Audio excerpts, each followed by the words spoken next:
ગઈકાલે ગોંડલ તાલુકાના બિલિયાણી ગામમાં એક ખેડૂત પોતાની મગફળી વેચવા માટે ગયા હતા।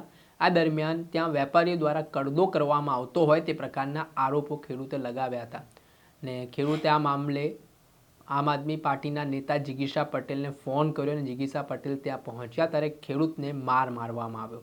ત્યારે આ બાબતને લઈને જિગીશા પટેલ હવે લડી લેવાના મૂડમાં દેખાઈ રહ્યા છે અને જે વેપારીઓએ માર્યો છે તેમની સામે ગુનો નોંધવા માટે તેઓ રાજકોટ પોલીસ વડાની કચેરીએ પહોંચ્યા હતા। ત્યારે સ્થાનિક પોલીસે ગુનો ન નોંધતા જિગીશા પટેલ રોષે ભરાયા છે અને શું વાત તેમણે કહી છે વિગતે વાત કરીએ।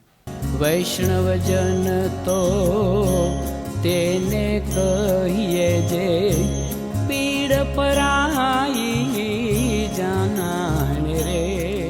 નમસ્કાર દર્શક મિત્રો, નવજીવન ન્યૂઝમાં આપનું સ્વાગત છે। હું છું ફૈઝાન। ગઈકાલે રાજકોટ જિલ્લાના ગોંડલ તાલુકાના બિલિયાણા ગામમાં એક ખેડૂત છે જેમનું નામ વિમલભાઈ સોરઠિયા છે। તે મગફળી લઈને વેચાણ કેન્દ્ર પર ગયા હતા, પરંતુ એવા આરોપો સામે આવ્યા કે વેપારીઓ દ્વારા તેમની સાથે કડદો કરવામાં આવી રહ્યો છે। આ ઘટનાને લઈને મગફળીના ભ્રષ્ટાચારની જે ખરીદી ચાલી રહી હતી તે બાબતે આ મામલે ખેડૂતે વિરોધ નોંધાવ્યો।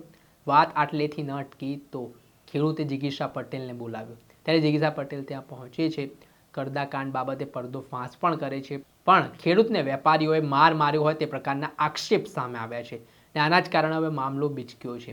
એટલું જ નહીં, જે ખેડૂતને મારવામાં આવ્યો તો તેમને સારવાર હેઠળ રાજકોટની હોસ્પિટલ ખાતે ખસેડવામાં આવ્યા હતા।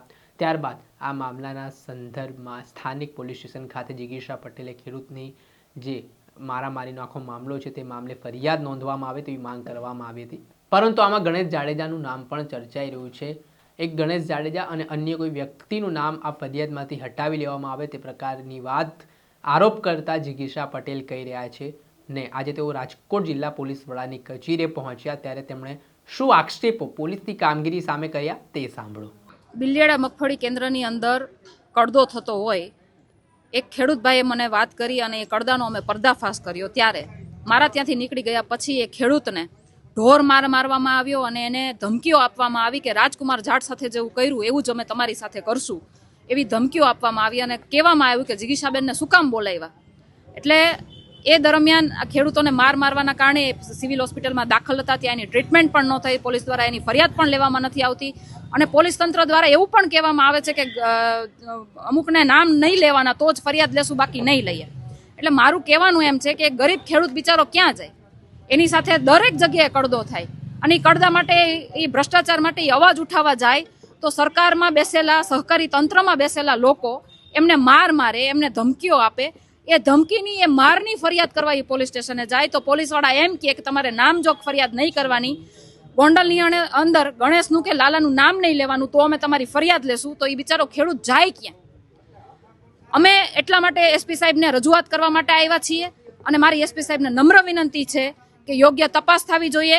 આ કાર્યવાહી જે કહેવાય ને કે જે વારદાત બની છે એની યોગ્ય ફરિયાદ લેવાવી જોઈએ, નામજોગ ફરિયાદ લેવાવી જોઈએ। જે ખેડૂત સાથે વારદાત બની છે એ તમામ વારદાતમાં એનામાં ઉલ્લેખ થવો જોઈએ, એમની યોગ્ય તપાસ થવી જોઈએ, યોગ્ય એને ન્યાય મળવો જોઈએ અને ખાસ કરીને જે આરોપી છે એમને પણ યોગ્ય સજા થવી જોઈએ અને પોલીસ તંત્રમાં બેઠેલા લોકો જે આવા લોકોને છાવરે છે એમની ઉપર પણ કાયદેસરની કાર્યવાહી થવી જોઈએ। આપે સાંભળ્યા આ હતા પાટીદાર સમાજના મહિલા નેતા જિગીશા પટેલ। તેઓ આ મામલે રાજકોટ પોલીસ વડાને આવેદનપત્ર પાઠવ્યું છે અને આ મામલે સ્થાનિક પોલીસ કાર્યવાહી કરે તે પ્રકારની માંગ પણ કરી છે। ત્યારે આ પ્રકારની કાર્યવાહી પોલીસ દ્વારા કરવામાં આવે છે તે જોવું રહેવું। દર્શક મિત્રો, આવા જ નવા વિડીયો સાથે આપને માહિતગાર કરતા રહીશું, એટલે નવજીવન ન્યૂઝ જોતા રહો।